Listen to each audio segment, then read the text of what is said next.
Mom, I think I'm pregnant. I'm sorry. What? Who is it? Cherry is only 16 years old. I had never heard about her being in a relationship with anyone. However, the fact that she confided in me must mean it was something serious. But who the partner is and whether she is really pregnant are still unknown. In the midst of this anxiety, a devastating situation occurred. I received a call from the police that my husband and daughter had jumped off the roof of our apartment building. While the two of them remained unconscious, one of the mothers who was supposed to visit them at the hospital made a shocking statement. That girl, she was involved with her father, you know, how disgusting. No way. What do you mean? Please don't say such things without basis. Oh, I heard it. My son had been consulted by your daughter, so there's no mistake. My heart froze in an instant. I wanted to believe that there was absolutely no way my daughter and husband could be involved in such a thing. I couldn't help but yell at her for spreading such baseless rumors. However, later, the intent behind her words became clear. It was shockingly vile and appalling. My name is Amy. I, Heath, and our daughter Cherry live together as a family of 3. Heath works in sales at a small trading company, and I work part-time at a supermarket, so we are not very wealthy. We live in a cramped 2 LDK apartment. It's definitely not a rich lifestyle. Amy, I'm sorry for making you struggle with such a low salary every month. It must be tough. If only I earned more. What are you talking about? I'm grateful that you always work hard. I also work part-time, so don't worry. Heath always seems apologetic about his modest earnings. Indeed, our income does not allow for a lavish lifestyle. However, having a kind husband and a smart, energetic daughter who gets along well with everyone, I've never really felt any dissatisfaction. Cherry is a very intelligent girl, consistently achieving top grades at her middle school. While her classmates attend cram school, we couldn't afford it, which made me feel sorry for her, but Cherry continued to improve her grades so much that she didn't need any tutoring. Her teacher assured us that if she continues this way, a recommendation to her desired school is certain. As a mother, I am incredibly proud of her. But a change started to occur in Cherry, who I thought was enjoying her school life smoothly. Oh boy. Lately, Cherry has been sighing more frequently. Hey Cherry, you seem really down lately. Do you have any worries? Feel free to talk to me. What? Oh no, just a bit sleep deprived. Don't worry about it. I was concerned about Cherry's condition and asked if something was bothering her, but she just laughed it off, saying she was only sleep deprived. Indeed, she had dark circles under her eyes and often seemed spaced out. But I felt it was more than just lack of sleep. Then one day, Cherry confided in me with an unbelievable truth. Mom, it looks like I'm pregnant. Pregnant? Cherry, calm down, why do you think so? Do you have any idea how this happened? Cherry is only 16 years old. I had never heard about her dating anyone. However, the fact that she decided to confide in me must mean it was something serious. Amidst the confusion, I tried to remain calm and asked Cherry for more details. But Cherry, crying uncontrollably, said she didn't want to talk about it and locked herself in her room. Who could have done this to Cherry? With no clear details, I was bewildered. But if she really is pregnant, she needs to visit an obstetrician for a checkup. I immediately consulted Heath upon his return home. Pregnant? I can't believe it, not Cherry. I know, I felt the same. But she was so distraught, I think she must have some proof. We know she is bright, but still she's 16 years old, maybe she's mistaken about something. I could never get her to talk about it, no matter how much I asked. I'll try talking to Cherry. Cherry has always been a daddy's girl and often confided in Heath. Maybe she would open up to him about things she couldn't discuss with me. Since Heath said to leave it to him, I decided to step back for the time being. Several days passed. Since then, Cherry had been shut in her room and hadn't gone to school. Then, at 3 p.m. one day, during a break at work, I received a call. Hello. What, Heath? The call was from the local police. Ma'am, please stay calm, but... The officers said that Heath and Cherry had been transported to the hospital. They had jumped off the roof of a building. Fortunately, they survived, but their condition was still very bad and they had not regained consciousness. I rushed to the hospital. They survived because there happened to be bushes at the landing site that cushioned their fall. According to the doctor, if it weren't for the bushes, they would have suffered severe injuries and might not have survived. While relieved they were spared the worst, I was still worried because neither had regained consciousness. What could have driven them to jump from the building? It might be related to Cherry's alleged pregnancy, but with both unconscious, I had no answers. After the doctor's explanation, a police officer approached me. They had witnesses to the incident. Someone had seen Heath push Cherry off the roof before jumping himself. Have you heard of any troubles they might have been experiencing? Or maybe someone they had a grievance with? I confided to the officer about Cherry's worries about possibly being pregnant from the day before. But I also mentioned that I didn't know who the partner could be, or if she truly was pregnant. I see, perhaps they jumped following a discussion about the pregnancy. Thank you for your information. We will take this into account as we inspect the scene. The officer excused himself and left. At that moment, I hadn't realized. Someone had been eavesdropping on our conversation. Feeling unsettled, I returned to the hospital room to see the two still sleeping. Why did this have to happen? No matter how much I thought about it, I couldn't find an answer. Lost in my somber thoughts, there was a knock on the hospital room door. Wondering who it could be, I opened the door to find several mothers of Cherry's classmates, my fellow mom friends. Apparently, they had heard about Heath and Cherry's fall and had come to visit. But how had the news reached them? While I was puzzled, I invited them into the room. They all said, "This must have been so tough on you," offering words of consolation. I shared that neither had regained consciousness yet, and that I had no idea why this tragedy had occurred. If there's anything we can do to help, just let us know, they offered reassuringly before leaving the room. After seeing them off, feeling thirsty, I headed to the vending machine in the ward. That girl, she had a relationship with her father, I heard. It was Kathy's voice, one of the mom friends who had visited earlier. She is the PTA president at the middle school and is known for her high pride and outspokenness. I happened to overhear your conversation with the police earlier, but it seems like Cherry is pregnant. It must be the father's child. They must have jumped off because of that. Please don't make such unfounded statements.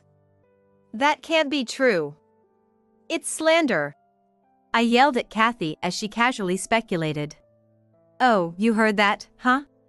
Seemingly caught off guard by my overhearing, Kathy looked flustered but soon scoffed dismissively and made an outrageous claim. My son was being consulted by your daughter. There's no mistake. Your son, Ken? Kathy's son, Ken, is in the same class as Cherry. However, I had never heard from Cherry that they were close enough to discuss such private matters. Yes. She's pregnant with her father's child. She came to him asking what to do. I know it's hard to accept, but their jumping off is the proof, isn't it? What are you saying? Kathy's words sparked a fierce argument between us. The other mom friends, overwhelmed by our ferocity, could only watch helplessly. Eventually, a police officer, who must have been on standby at the hospital, came to break up our quarrel. Please calm down, this is a hospital. She started this fight. I was just telling the truth. I'll take my leave. It's because you're spreading nonsense. Enough. I'm tired of this. Poor people jumping off our luxury apartment building, really a nuisance. I'm going home. Kathy left after making her disdainful remarks. It turned out that the building they jumped from was the luxury apartment where Kathy lives. I'm so sorry for bringing Kathy here during such a tough time. The mom friends apologized to me. Everyone seemed bewildered by Kathy's behavior. Hours after the commotion, I was waiting in the lounge when I was called by the doctor. Could it be good news or bad news? Feeling anxious, I entered the consultation room and waited for the doctor's words. There was also a police officer in the examination room, which only increased my anxiety. Your daughter is not pregnant. What? Really? I was relieved for a moment. But why did Cherry think she was pregnant? Amid my confusion, the police officer revealed something shocking. I'm sorry to say this, but there's a suspicion that they were pushed by someone. What? Pushed, what do you mean? From the results of the investigation at the scene, the theory that they jumped off the roof just doesn't add up. How can someone do such a thing to them? We actually have a lead on who the perpetrator might be, based on something left at the scene by your husband. It seems that only a work notebook and wallet were left in Heath's bag found on the roof of the apartment building where they jumped. Heath's smartphone wasn't left at the scene. Could it be at home? I'll have to go home and check, but Heath always carries his smartphone with him. I see, then it's possible that someone intentionally took the smartphone. Please, take a look at this. The officer then opened a small black notebook and showed it to me. It looked familiar. It was Heath's. It had some ID and password written inside. After investigating, we discovered that these belonged to a cloud storage service, a kind of online data storage. The officer pulled out what seemed to be his smartphone, logged into the cloud service, and said, "Please listen to this." I was shocked as I listened to the audio file stored there. This data revealed who the perpetrator of this incident was. The next day, I called out a certain person outside the apartment building where the accident had taken place. You pushed Heath and Cherry, didn't you? Why suddenly call me here? Stop making baseless accusations. Don't play dumb. I don't know what you're talking about. Don't take your family issues out on me. Kathy laughed dismissively, mocking my accusation. But after hearing that audio, I was convinced that she was the one who pushed them. Despite my questioning, Kathy refused to admit anything, so I took out my smartphone and played the audio for her. The conversation Heath and Cherry had with Kathy just before the incident was recorded on the tape. It was revealed in the conversation that Kathy's son, Ken, had actually been one-sidedly pressing Cherry to go out with him. However, Cherry refuses his confession, saying that she wants to concentrate on her studies. Ken, who was upset by the rejection of his confession, began to harass Cherry repeatedly, such as following her around obsessively. The reason Cherry was sighing and suffering from lack of sleep was likely due to the troubles with Ken. Eventually, Cherry resolved to discuss the matter with Heath. Heath apparently confronted Ken directly, telling him to stop following her. Following this, Cherry was then summoned by Kathy. You're flirting with every boy in the school. I heard you're pregnant. I heard you're pregnant. Kathy accused Cherry in such a manner. Cherry, of course, denied Kathy's words, but Kathy's barrage of accusations didn't stop. If you deny it, you should prove it, Kathy insisted, handing Cherry a pregnancy test. Reluctantly, Cherry used the pregnancy test hoping to satisfy Kathy, but shockingly, it returned a positive result. Cherry had no idea how she could get pregnant, but at only 16 years old, she was in despair. When Cherry returned home, she reported that she was pregnant, but when asked who the father was, she couldn't say as she had no idea. Heath continued to persistently inquire about the pregnancy, and Cherry eventually revealed her encounter with Kathy and the pregnancy test.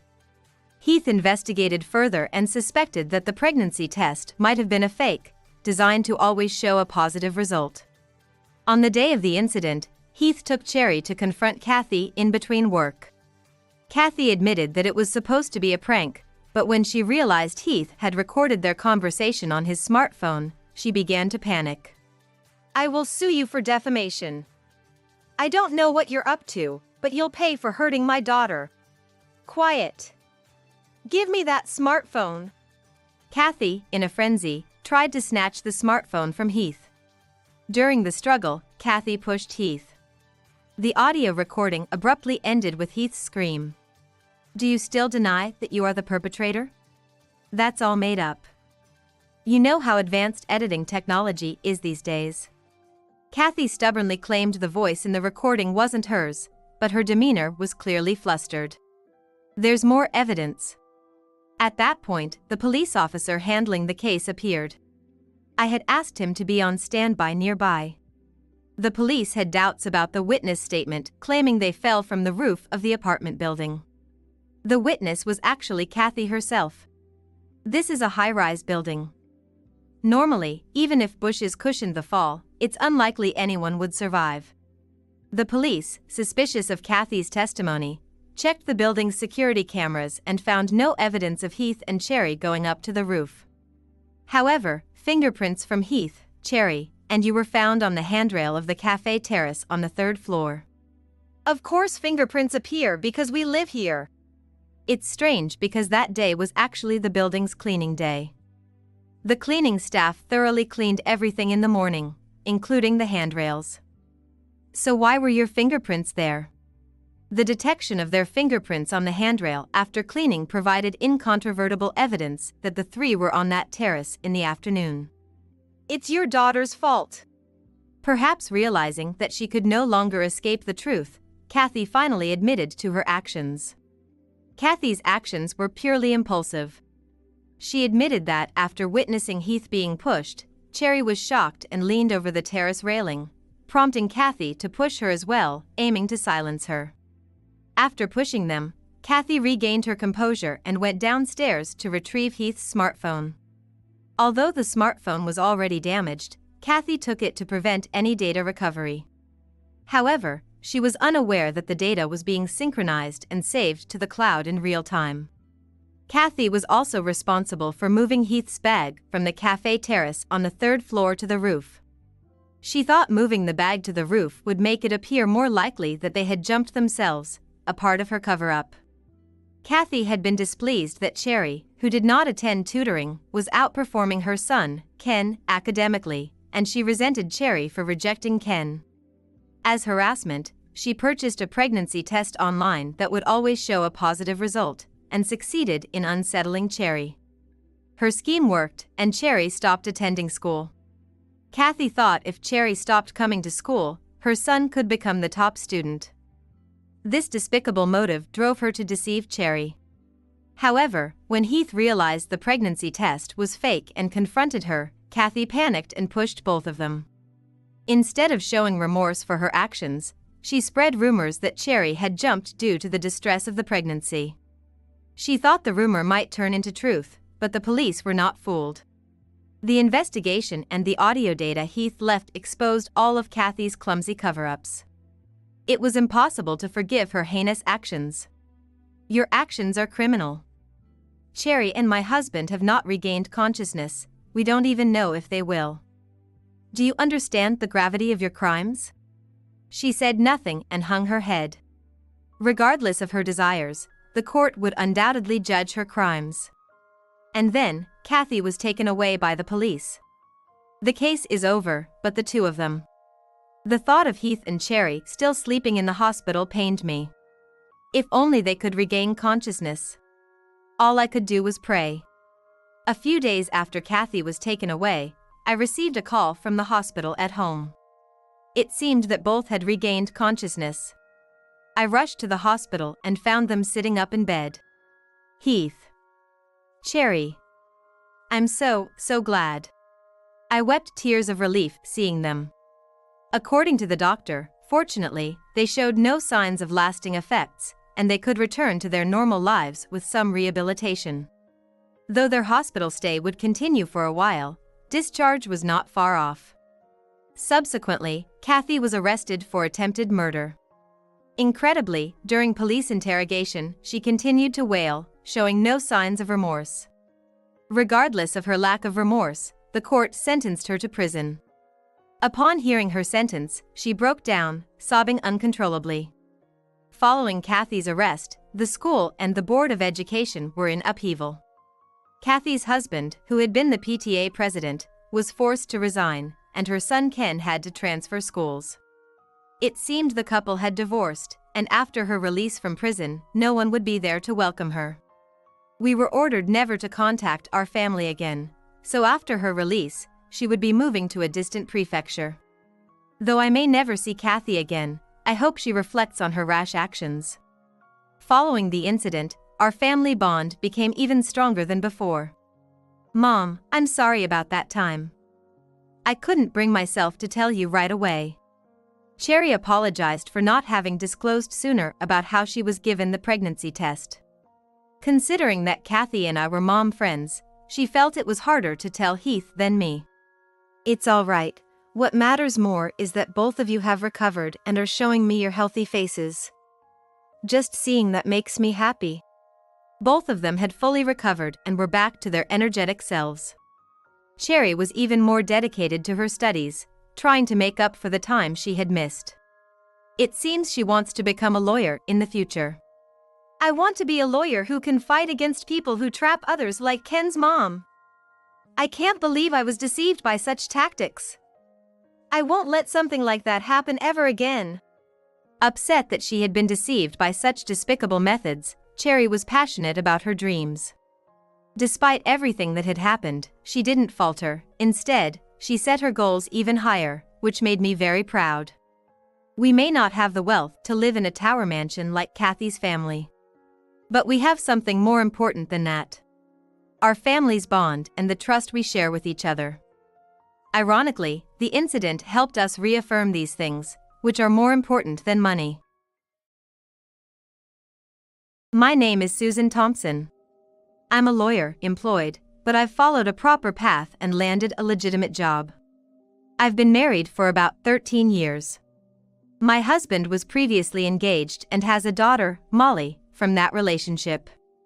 We remarried, but now that she's in her teenage years, she's increasingly ignoring me. I've always believed that she would understand someday, so I've worked hard both at my job and as a mother. Time passed, and when she brought home her fiancé, Simon. I won't involve myself with you, you're a stranger to me. He said something shocking. To my dismay, both my husband and daughter agreed, telling me to leave the room and the house, claiming I'm not a real family member. Despite all my efforts, I was speechless at their unexpected treatment. It takes me back 13 years. I want you to become my daughter's mother. My husband had proposed to me. Back then, I had no experience with marriage. Just like my mother lovingly disciplined me, I tried to teach my daughter, Molly, the difference between right and wrong. If you stay out this late, it's not good. Who do you think you are? Pretending to be my mom? You're not my mom, so stop acting like it. You're just a housekeeper. Just clean and cook for us. How can you say such things to a parent? That's because you're not my parent. She retorted like that. I cooked for her, and she would frown at the table saying, "What's this?" "It's meatloaf." I'd respond, thinking it's a dish young people would like. "What? Can't you make anything else? It's like you only know one recipe." "That's not true. Yesterday, I made chicken, and the day before that, fish. I wasn't in the mood for meatloaf today." She would leave and then come back with a burger. Meatloaf or a hamburger, aren't they similar? I thought so, but couldn't say anything. Yet, she always wanted more pocket money than usual. "Hey, I need some money." I gave you some at the beginning of the month. "What? That's not enough. My friends get way more. I get so little. I can't even hang out with my friends. If I get left out, it's all your fault." You're in middle school. I can't give you that much. I've discussed this with your dad. Ugh, always bringing up dad. A real mom would give me money on the sly. You're useless. Fine, give me money for textbooks then. Textbooks? How much? About $50. Well, I guess that can't be helped. I gave her the money, but it seemed she never bought the textbooks. This continued, and when I talked to my husband, he just said, "Molly's going through a rebellious phase. It can't be helped." I was upset with Molly, but even more so with my husband's attitude. Time passed, and after Molly graduated from college, my husband suddenly wanted to rebuild our house. "What? We don't have that kind of money. We'll get a loan. A loan? We can't work for another 10 years. We'll just be left with a loan. If we don't, Molly will get married and leave. That's natural, isn't it? No, it means she'll leave the house. I don't want to let go of Molly. We need a nice house for that. If we have a grand house, any man she might find will want to live here. I don't think so. No, it's settled. You think it's okay to marry her off because she's not your real daughter. I absolutely disagree. We need to rebuild this house to keep Molly here. What about the remaining loan?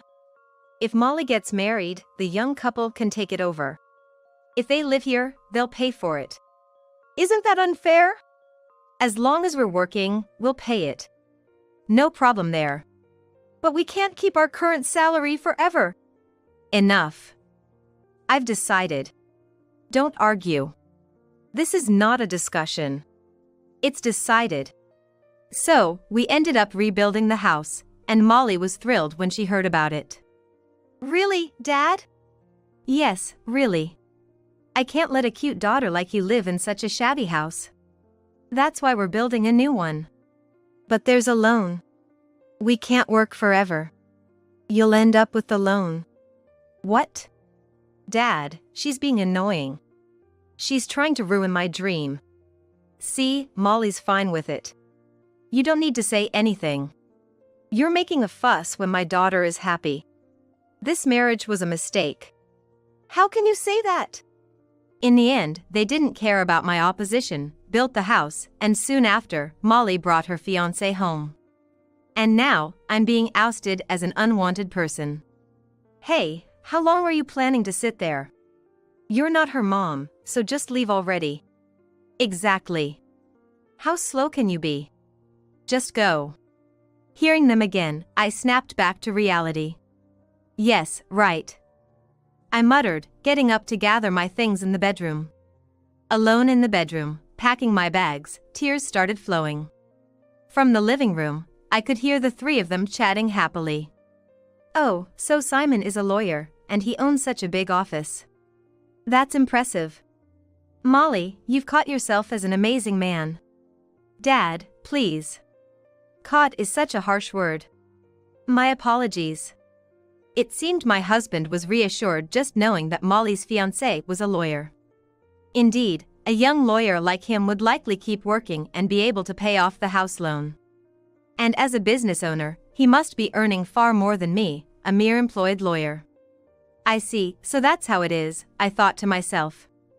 Despite understanding, the pain of all my past efforts being shattered by the appearance of this fiancé was unbearable, and I struggled to pack my bags. Eventually, I managed to stuff my personal belongings into a suitcase and went back to the living room. I will leave now. What, you're still here? Don't bother announcing it. Just go. Simon might get upset. I informed them I'd return later for the rest of my things, and left the house. From the living room, I could hear my husband and daughter's cheerful voices. Even though she's a lawyer too, she's just employed. She's no match for Simon. Now that she's gone, the house feels so much cleaner. Their words pierced my back as I hurried out the door. Suddenly homeless, I stayed in a hotel near my workplace before finding a new place to live. My new home felt empty, but it was far better than being with them. All the effort for such people. I feel sorry for myself, I thought. From now on, I will use my time and money for myself. With this mindset, I began to change my work and daily life. A month passed. I had gotten used to living alone. My husband contacted me. Perhaps it was about divorce. After all, we hadn't contacted a lawyer to start divorce process yet, so it was inevitable. But I hesitated to bring it up myself, so we had been separated for a month. However, the phone call was about something entirely different. Hey, the house loan hasn't been paid. To my surprise, my husband told me about the mortgage on our house, even though we live separately. That's because you haven't deposited money into the account. I did my part. Haven't you paid? Of course, I haven't. Why not? I don't live in that house anymore. Why should I pay the loan? We agreed to pay it together when we bought the house. That was if I lived there. Why would I pay for a loan on a house I don't live in? We're still married, so you should pay. You and Molly told me to leave. I left. I won't pay the loan anymore. We said leave, but we're not divorced. We might not be divorced yet, but we're separated. I can't be with you after what you said. Even so, we're still married. You have an obligation to pay. Unfortunately, you're the primary debtor of that house. And since I don't live there, I have no obligation to pay. Primary debtor? Yes, you're the owner and you live there. You should pay. Ugh. You have a lawyer, Molly's fiancé. Ask him if I'm wrong. But we decided to buy the house together. I opposed buying it. I said we couldn't afford the loan. But you insisted. What an unreasonable person. Won't you sacrifice for your family? For a family that loves me, yes.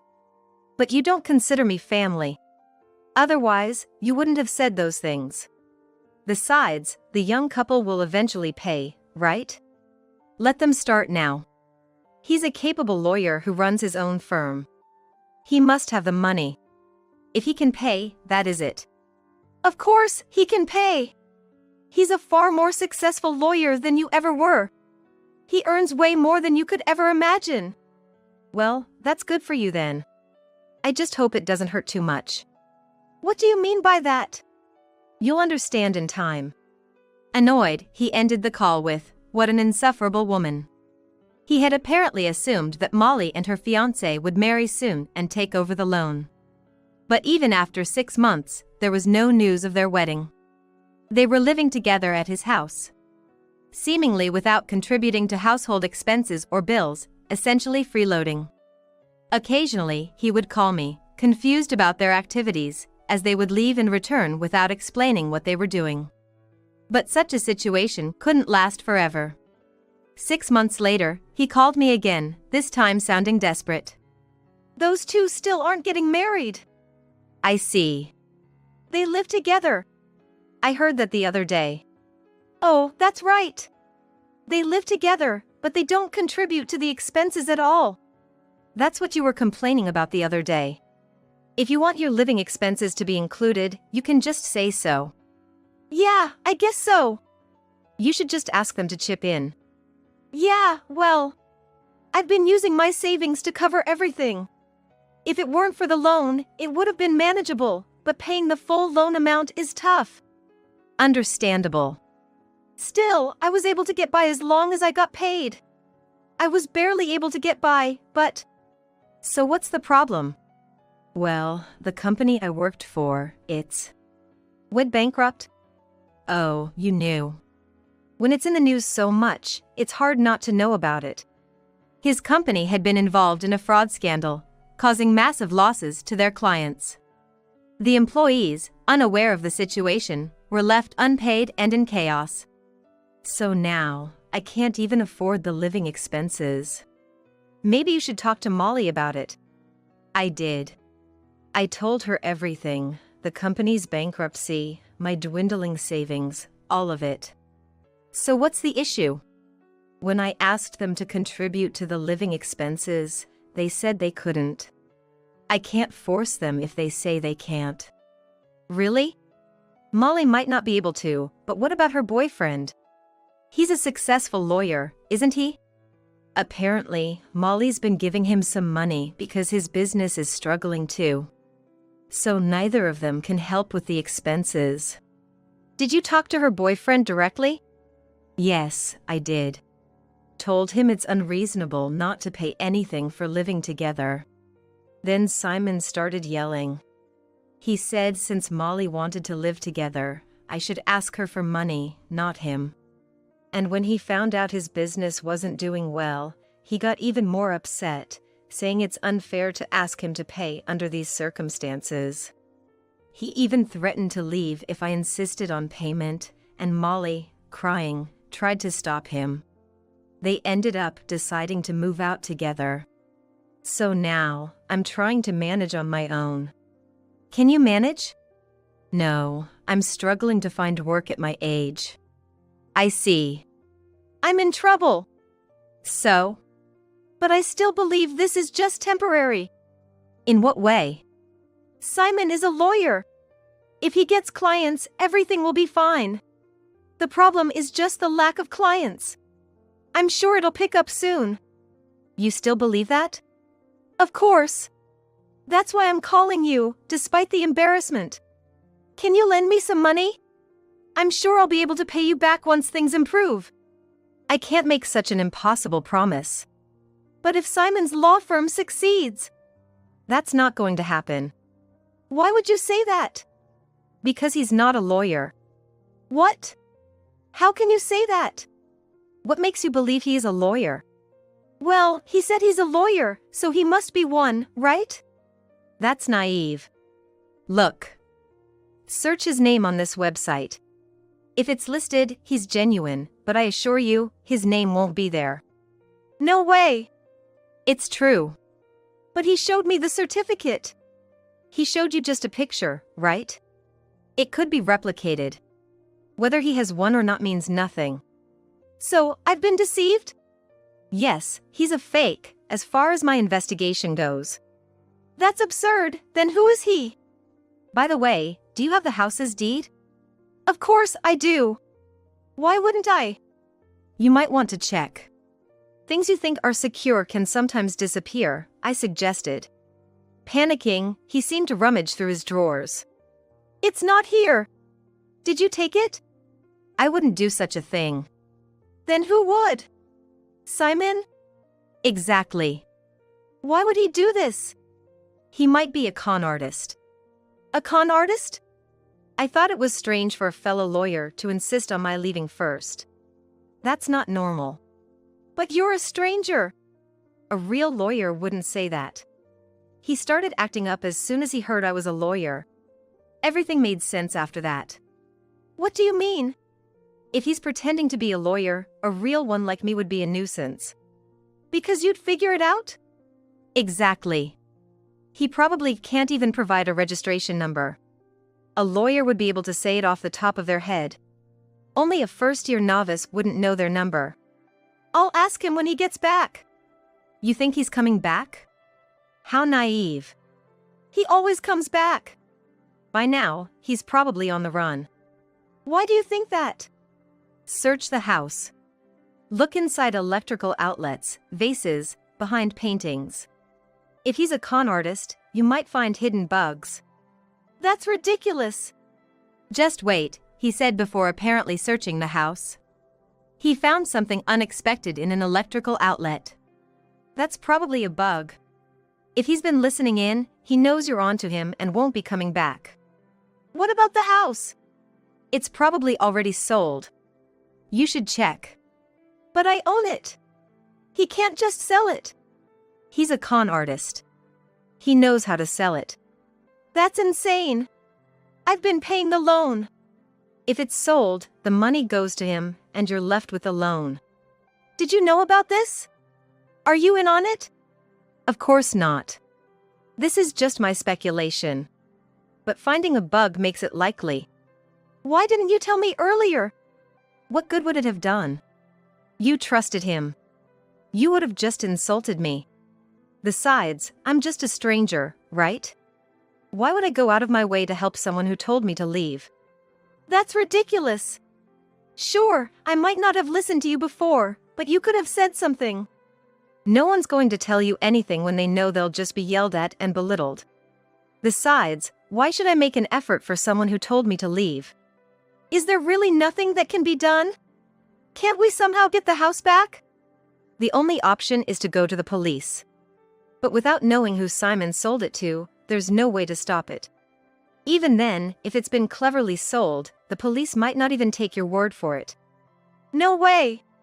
Shocked, my husband kept repeating, "That's too much."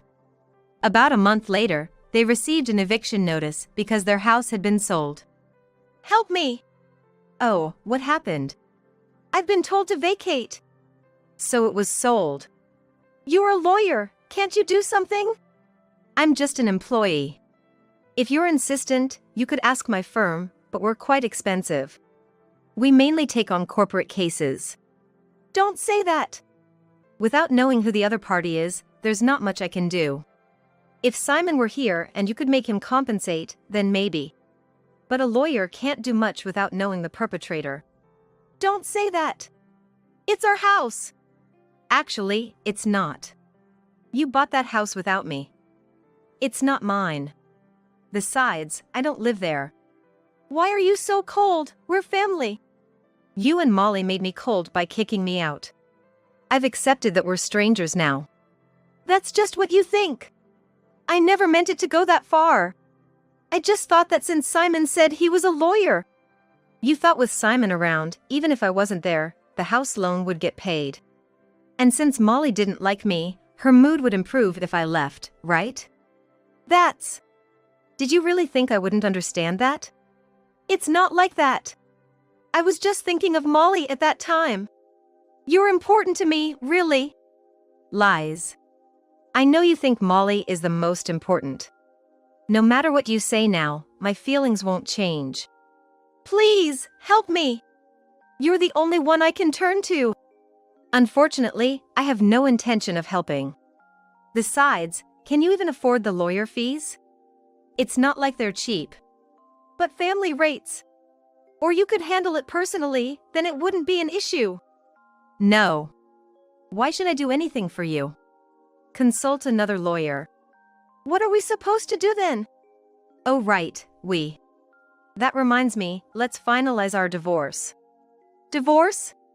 Yes, we're strangers according to you.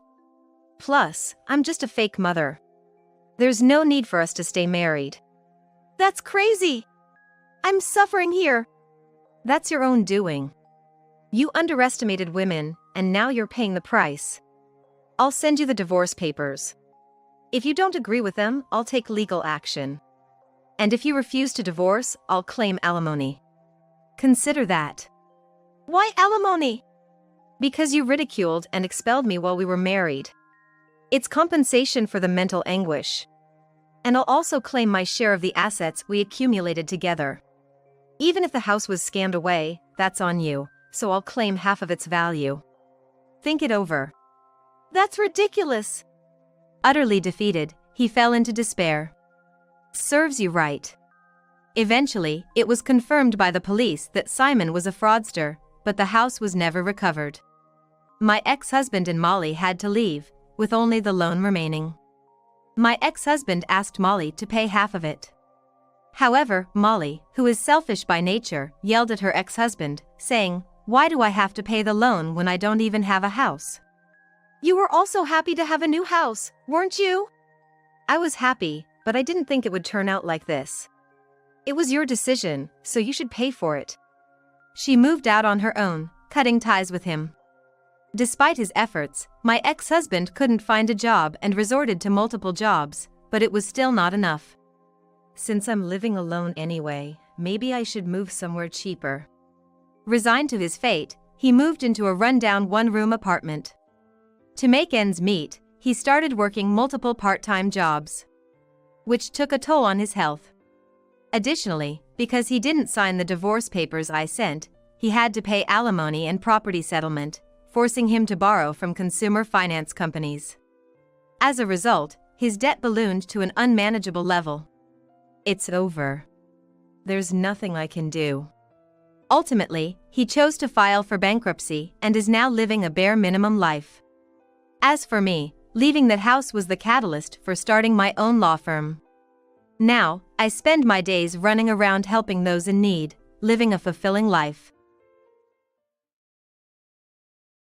Now that the nuisance is gone, we can relax and have some fun. He whispered this to his niece's ear. The nuisance he referred to was his daughter. I had to leave home suddenly for a business trip. I was anxious about being away from my daughter for several days, but John reassured me and saw me off saying to go in peace. My daughter and John often spent time together, so I had no worries leaving her in his care. However, lately, there was something odd about my daughter's behavior.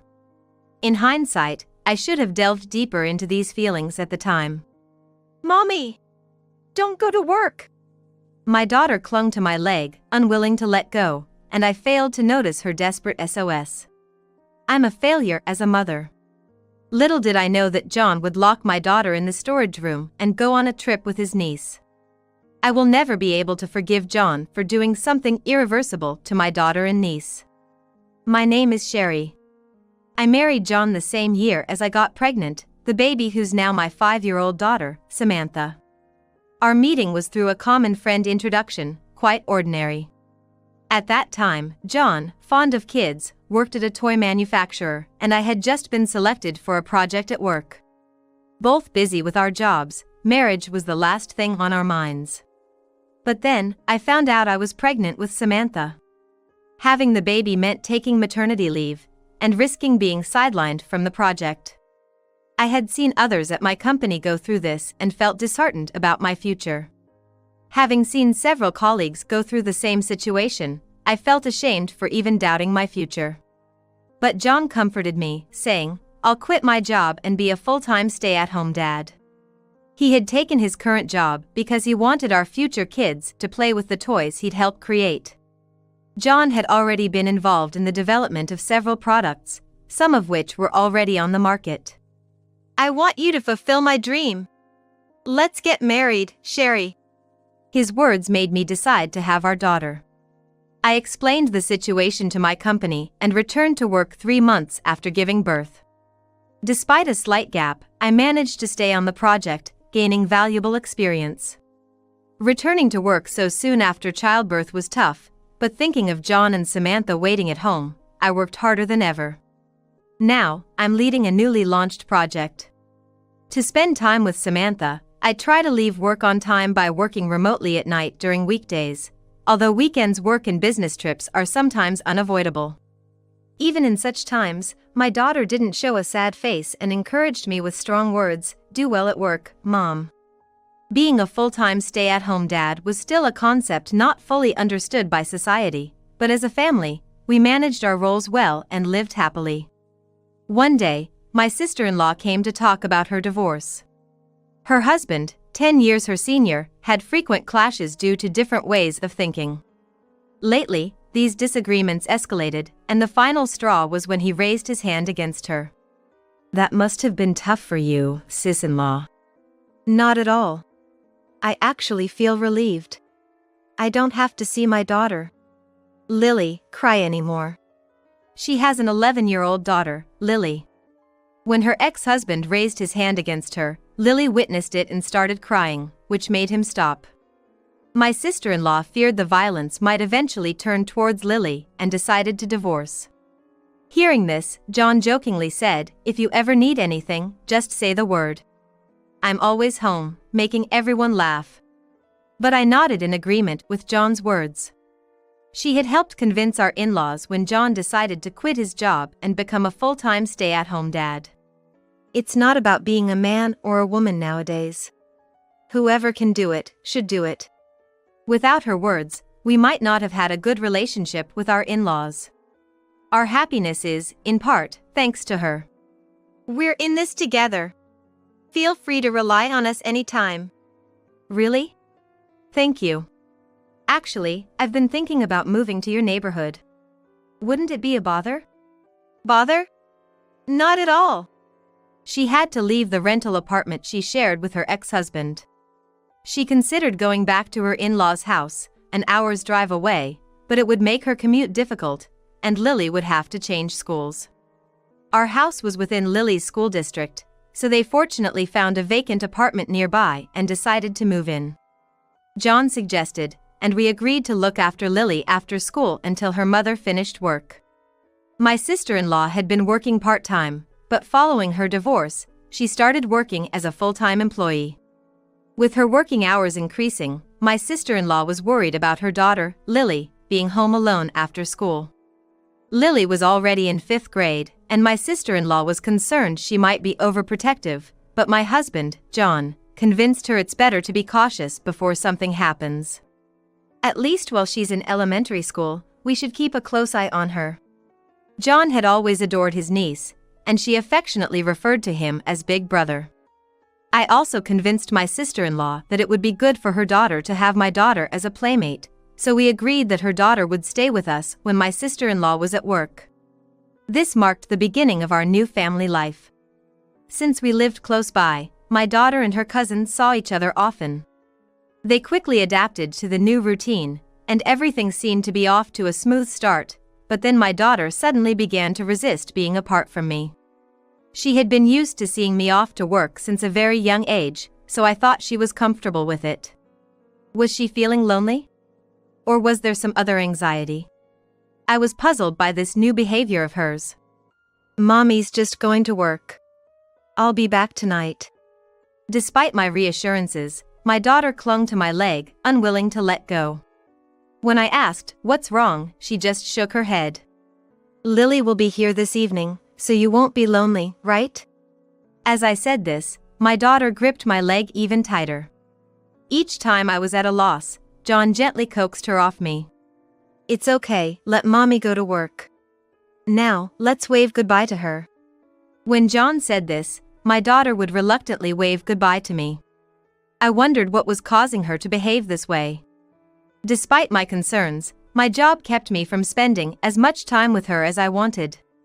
Even when I discussed it with John, he optimistically suggested maybe something happened at preschool. Besides, Lily is here too. If there's something she can't talk to us about, she might be talking to Lily. You think so? I hope that's the case. Don't worry. Look at this picture from today. He showed me a photo on his phone of Lily and my daughter. They were whispering to each other, covering their mouths as if sharing a secret. Seeing this, I thought perhaps children find it easier to talk amongst themselves and decided not to press my daughter for answers. Lily adored my daughter like a little sister, and I hoped my daughter's behavior was just a phase. I was nearing a point where my work would settle down, so I planned to take some leave and spend time with my daughter soon. I told myself that. Shortly thereafter, a business trip came in suddenly and I had to be away from home for 5 days. Despite my concerns about my daughter, John's words, "Don't worry, go ahead," encouraged me, and I packed my bags and left 2 days later. Lily was visiting at the time, and I left the house with John, my daughter, and Lily seeing me off. I remember John and Lily smiling broadly. But I wondered about my daughter. And I had no idea at the time that something like that would happen. By the time I boarded Amtrak, things were unfolding at home that I had not expected. John had started preparing to leave.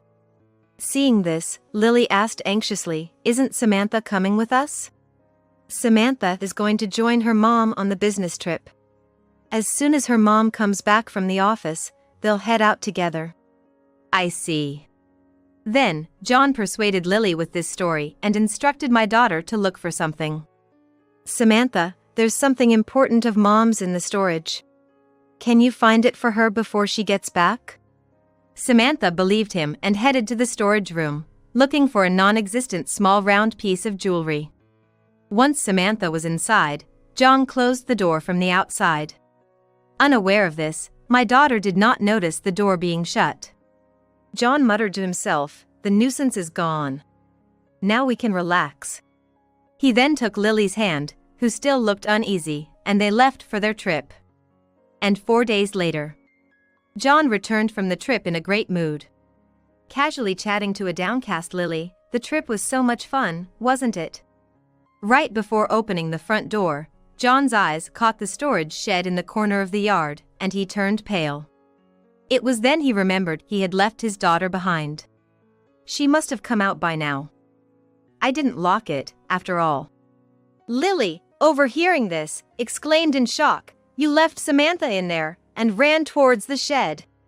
Ignoring John's attempts to stop her, Lily called out my daughter's name as she approached the shed. What they saw next was an unidentifiable liquid seeping out from under the shed's door. "What is this? No way!" Lily tried to open the shed door in a panic, but John stopped her. "Stop! Don't look, Lily! What do you mean don't look? Is Samantha in there?" My niece turned pale and blamed her husband. "Why did you leave her there? You said Samantha was going with Sherry on her business trip." Lily's cries of anguish echoed around us. John, while being blamed by Lily, trembled, saying, "What have I done?" It was then that I finally spoke up from behind him. "Where have you been?" My voice was so cold it sent chills down my own spine. I never knew I could feel anger intense enough to produce such a tone. My daughter standing next to me felt the same way. Despite her youth, my daughter Samantha looked at her father with eyes full of accusations. John, hesitantly turning around, was frozen in shock upon seeing me and Samantha. "Sherry! Samantha!" Contrary to his astonishment, Lily, upon seeing Samantha, burst into tears and hugged her. "Thank goodness, Samantha! You're safe!" Hugged by Lily, Samantha shifted her gaze away from John and hugged Lily back, as if confirming her safety. I wondered how much these children had been affected by John's actions. I stood protectively in front of my daughter Samantha and niece Lily. Yet, John feigned concern. "I'm glad you're safe," he muttered towards Samantha. "Glad she's safe? After you left her behind, what are you saying now?" "Samantha said she wanted to be with you." "And why are you here, Sherry? Weren't you on a business trip? You were supposed to return tomorrow." "Oh. So you thought you'd be back before I got home? Could it be that you often leave Samantha like this when I'm away?" John fell silent at my words. His silence was more affirming than anything else. "I've already heard the story from Samantha. I'll be hearing it from Lily as well." Turning to Lily, who was still embracing Samantha, she met my gaze firmly and nodded as if she had made a decision. The fact that I was able to rescue my daughter Samantha was a stroke of sheer luck. The thought of what could have happened if my business trip dates hadn't changed sends shivers down my spine. On the day I was supposed to leave, I indeed boarded the Amtrak. However, I received a sudden notification that the trip was cancelled, so I got off the train mid-journey and returned home. Since the trip was called off, I could return home directly, arriving earlier than my usual time. Finally, I would have a chance to talk with Samantha. I took a taxi from the station, rushing home. As I got out of the taxi and approached the front door, I heard a voice calling, "Mommy." Thinking Samantha had seen me and was running towards me, I turned towards the voice, only to be shocked. Samantha's voice was coming from inside the storage shed. "Samantha!" In a panic, I opened the shed door to find my daughter there, drenched in sweat and sobbing uncontrollably. At her feet lay the burst remnants of a water-filled bouncy ball I had given her. This toy was developed by John when he was still working at the toy manufacturer. I had given it to Samantha hoping to cheer her up when she first started showing signs of distress. Apparently, she panicked when she realized the door was shut, either throwing or stepping on the ball, causing it to burst. The liquid seeping out of the shed was from this ruptured bouncy ball. The floor was also scattered with Samantha's old clothes. "What happened? Why are you in here?" I hugged my crying daughter and asked her. What she told me then ignited a fury in me, the likes of which I had never felt before in my life. "Samantha said you asked her to look for my jewelry. She's deeply shocked, both from being left behind and being locked in." "Locked in? The door wasn't locked. I thought she would come out on her own." Being suddenly shut in is frightening even for adults. It's not surprising she panicked and couldn't open it. And I've heard about the usual situation. Now I finally understand why Samantha started acting out. My husband would have noticed the cause anyway. After all, he was the cause of it. After we started looking after Lily, John began to favor her, neglecting Samantha. My daughter felt increasingly lonely as John paid attention only to Lily. But Samantha, caring for me and my busy schedule, could only express her feelings in such a way. It seems she also knew Lily was troubled by John's behavior. The photo of them whispering might have been taken while they were discussing this. Samantha really wanted to talk to me about Lily and hoped I could help in some way. However, Samantha didn't have the right words to accurately convey this, unsure of how to express it to me. Samantha's words to me were hesitant, yet she cared deeply for Lily. Despite feeling lonely herself, what a kind-hearted child she is. After hearing from Samantha, I immediately called John. But he didn't answer, no matter how many times I called. Usually, he would call back right away, and it was unusual for him not to answer. Something was wrong. Believing this, I reached out to my sister-in-law. During this conversation, I learned a shocking fact. John had told her he was going on a trip with Samantha and Lily. John had contacted my sister-in-law as soon as he found out about my business trip. Sherry is going on a long business trip. During that time, I thought of taking Samantha and Lily on a trip because Samantha might feel lonely. What do you think? My sister-in-law was also busy with work and felt guilty for not being able to spend much time with Lily. John lied that Samantha and Lily wanted to go to a theme park, and my sister-in-law agreed, thinking it would be good for Lily. Of course, I hadn't heard anything about this plan from John. Hearing this, I felt as if the blood had drained from my face. Could John have been planning to leave Samantha alone at home during this trip?